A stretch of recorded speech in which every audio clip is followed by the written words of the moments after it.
जोङो बुंनांगोन जे सैथो खोथाखौनो जोङो बिपिएफनि सरकारनि आमोलाव माखासे बुस्थुखौ मोननो हाबाय खिन्थु नैबे दानि सरकारा जोंनि थाखाय मावनानै होगोन होननानै जों आसा खालामदोंमोन खिन्थु बिथांमोना मावना होनो हायाखै गिदिर मोनसे हंकं बायदि लामा जानानै दङ ओरै हाखर ओरैबो हाब्रां फेरेंगा सारा अलरेडि फैनायखौ नुफैखाबाय बाननानैबाबो साइकेलजों लांनानैबाबो बै गोदो बिपिएफ आमोलाव जानाय लामा बे लामासिम जों पहुंचायनानै बेखौ जों हरनांगौ जायो जाय सियाल गुन्दाफोरा बेफोर बाथ्राखौ फोसावलागासिनो दङ बै सियाल गुन्दाफोरखौ फेरेंगानि खाथियाव फैनो होबानो जाबाय।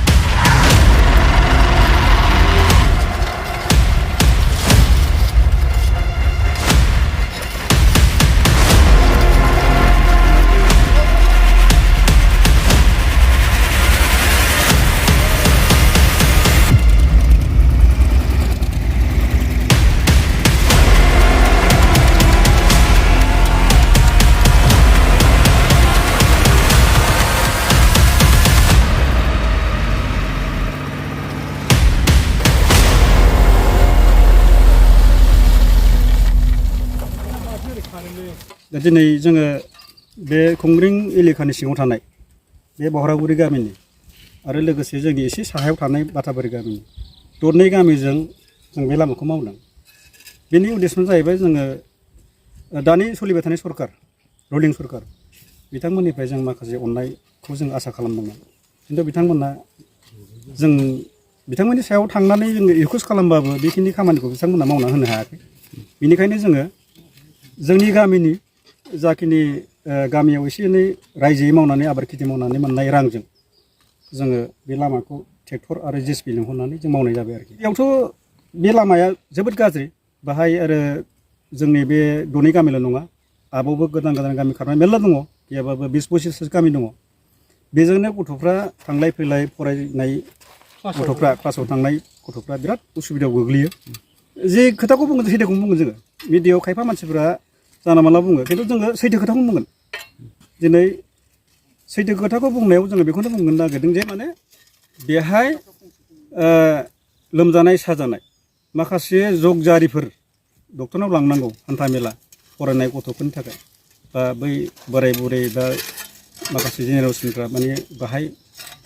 थांलाय फैलायाव बिराद उसुबिदा आरोखि दा बेनि थाखायनो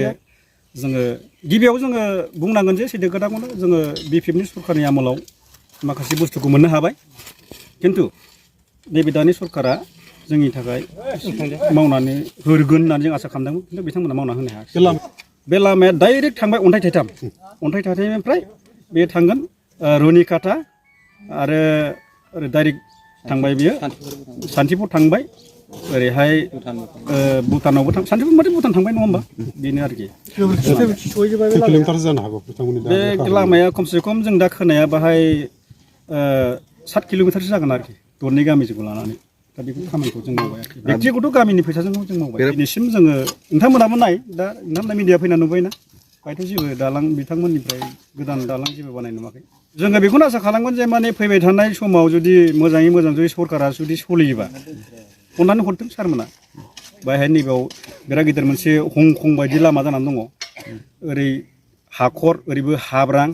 फेरेंगा सारा अलरेडि फैनायखौ नुफैखाबाय आरो मा होनो जयन्त साराबो नुफैखाबाय बिथांमोना बै समाव फैनायाव गिनासो थांफिनदों बेखिनि लामाखौ जुदि मावना होनो हायाबा रायजो राजाया बिनि फिननायखौ जों होगोन आरोखि खुंग्रिं बिसटिसिआव गोलैयो बेवहाय गैयाबाबो जोंनि गामियाव 300 जनसो सुबुंफोर दङ आरो बै गामियाव 250 सुबुंफोर दङ आरो बै फादार साना अन्थाइ थाइथाम साइडनि मानसिफोर बिथांमोननि गामिखौ आं बारा बुजिया बिथांमोनाबो जोंनिफ्राय बांसिन पपुलेसन दं बेहाय बिथांमोनाबो बेजों फैयो जोङो ओरैबादि खस्थ' खालामना लानांगौ जायो एखमबा जोङो बाननानैबाबो साइकेलजों लांनानैबाबो बै गोदो बिपिएफ आमोलाव जानाय लामा बे लामासिम जों पहुंचायनानै बेखौ जों हरनांगौ जायो औ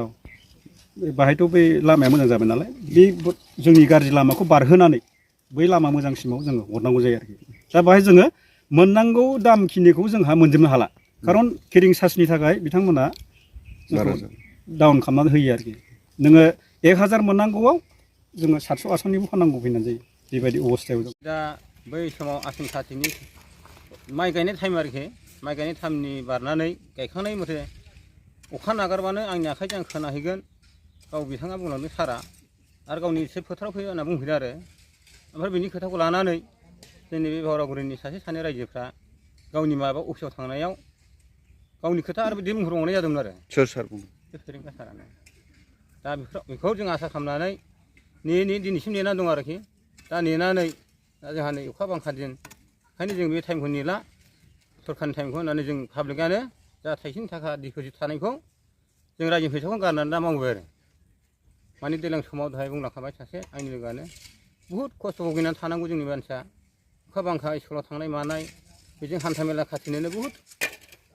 बै 1 मास 2 मासनि फरायनो फुरा 1 मास बा 10 दिनसो अखा हाबाथाय स्कुलनि टाइमाव बन्द' जायो आरो गथ'फ्रा